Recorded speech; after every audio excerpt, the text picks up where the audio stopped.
Le premier tour de l'élection présidentielle s'est déroulé le 10 avril dernier. Suite au second, c'est Emmanuel Macron qui a été réélu président de la République. Parmi les candidats, il y avait Valérie Pécresse, la présidente de la région Île-de-France qui n'a obtenu que 4,78% des votes.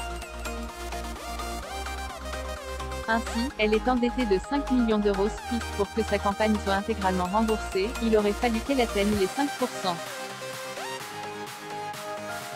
Rapidement, elle avait lancé un appel aux dons et celui-ci a été entendu par les Français puisqu'elle a déjà récolté 2 millions d'euros. Ce lundi 25 avril, elle a souhaité les remercier, tout en leur rappelant qu'il lui manque encore une grande partie de la somme. Touché par vos messages de sympathie. Je vous remercie pour vos dons même si nous sommes encore loin de l'objectif, a-t-elle d'abord écrit en légende d'une vidéo publiée sur son compte Twitter. Oui, la démocratie a un coût, mais moins élevé que l'absence de pluralisme, a-t-elle conclu. Toujours confrontée à ses dettes, Valérie Pécresse a ensuite pris la parole dans une vidéo. Elle a d'abord souhaité féliciter Emmanuel Macron pour sa victoire mais aussi lui rappeler qu'il ne doit pas se tromper sur son succès. Pour beaucoup de Français, ce ne fut pas un vote d'adhésion mais un vote par défaut.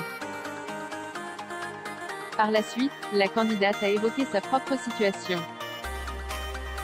Nous avons une urgence financière à régler. Les résultats du premier tour ne nous permettent pas d'obtenir le remboursement par l'État de nos dépenses de campagne, a-t-elle affirmé avant de préciser, c'est à titre personnel que je me suis endettée pour défendre mes convictions, à hauteur de 5 millions d'euros. Valérie Pécresse a également tenu à remercier tous les Français qui, quelles que soient leurs opinions, ont répondu à l'appel aux dons. Toutefois, la somme réunie n'est pas suffisante et elle a profité de cette occasion pour relancer cet appel aux dons auprès de tous les Français qui m'ont apporté leur confiance, mais aussi auprès de tous ceux qui partagent mes convictions, a-t-elle poursuivi.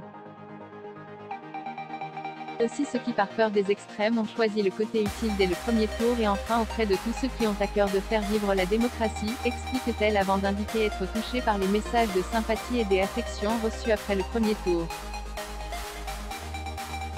Son appel va-t-il être à nouveau entendu? Valérie Pécresse, pourquoi a-t-elle lancé cet appel aux dons? Suite au résultat du premier tour de l'élection présidentielle, la journaliste Anne-Claire Coudray a immédiatement affirmé « C'est pire qu'un échec, c'est un naufrage » en découvrant le score de Valérie Pécresse. Celui-ci était de 4,8%, un résultat en dessus du seuil de remboursement des frais de campagne, fixé à 5%.